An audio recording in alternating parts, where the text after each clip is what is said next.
साताऱ्यात लंडनहून आणलेली वाघनखं जनतेला बघण्यासाठी खुली करण्यात आली। शिंदे फडणवीस दादांकडून वाघनखं असलेल्या प्रदर्शनाचं उद्घाटन केले गेले। नागरिकांना उद्यापासून शिवकालीन वाघनखं पाहता येणार आहे। उदयनराजे आणि शिवेंद्रराजेंची या कार्यक्रमाला उपस्थिती पाहायला मिळाली। शिवकालीन वाघनखं लंडनहून साताऱ्यात आणली। प्रदर्शनाला शिवशस्त्र शौर्यगाथा असं नाव देण्यात आलं। शिवशस्त्र शौर्यगाथा या प्रदर्शनाचं उद्घाटन मुख्यमंत्री शिंदेंसह दोन्ही उपमुख्यमंत्र्यांच्या हस्ते पार पडलं। उदयनराजे आणि शिवेंद्रराजे भोसले हे उद्घाटन सोहळ्यासाठी उपस्थित होते। पहिल्यांदा शिवकालीन वाघनखांची पहिली झलक पाहायला मिळाली। 3 वर्षांसाठी ही वाघनखं आणण्यात आली आहे। सुरक्षेसाठी कडेकोट बंदोबस्त तैनात आहे। साताऱ्यातील छत्रपती शिवाजी महाराज वस्तू संग्रहालयामध्ये ही वाघनखं ठेवण्यात आली आहे।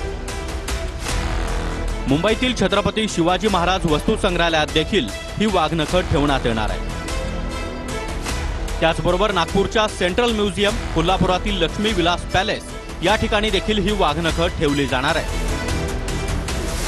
सर्वसामान्य नागरिकांना या वाघनखांचं दर्शन घेता येणार आहे। आज राज्य सरकारच्या पुढाकाराने, महायुतीच्या सरकारने त्या बाबतीमध्ये लक्ष घातलं। मुनगंटीवार साहेबांनी पाठपुरावा केला आणि ते महाराष्ट्रातल्या आमच्या तमाम शिवप्रेमींच्या करता ती वस्तू, ते वाघनखे इथं आणून इथं आपण पहिल्यांदा साताऱ्यामध्ये ठेवणार आहे काही काळ, त्याच्यानंतर आपण मुंबईमध्ये ठेवणार आहे, नागपूरला ठेवणार आहे, कोल्हापूरला ठेवणार आहे। खरं तर आजचा दिवस हा तुमच्या माझ्यासाठी अभिमानाचा, गौरवाचा दिवस आहे।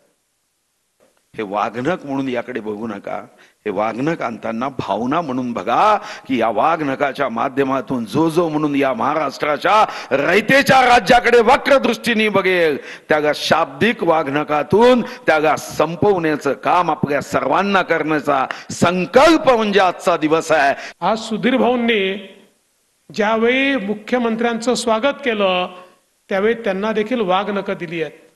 आता कोणाचा कोथळा तर काढायचा नाही आहे, पण काहींच्या बुद्धीवर बुरशी आली आहे, काहींच्या बुद्धीवर जंग चढलाय। मुख्यमंत्री महोदय, त्या वाघनखांनी त्यांची बुरशी आणि जंग काढण्याचं काम हे मात्र निश्चितपणे आपण कराल, हा मला विश्वास आहे की हा जो शब्द आहे त्यामध्ये महाराष्ट्र सरकारने याचं स्पष्टीकरण देणं गरजेचं आहे। ज्या महाराष्ट्र सरकारनं आधी सांगितलं की हीच ती वाघनखं जी अफजल खान वधाच्या वेळी वापरण्यात आली होती, पण म्युझियमने सांगितलं की याविषयी कोणतीही खात्री नाही, मग हा शिवभक्तांच्या भावनांचा अपमान नाही का? मग महाराष्ट्र सरकारनं नेमकी काय खातर जमा केली होती?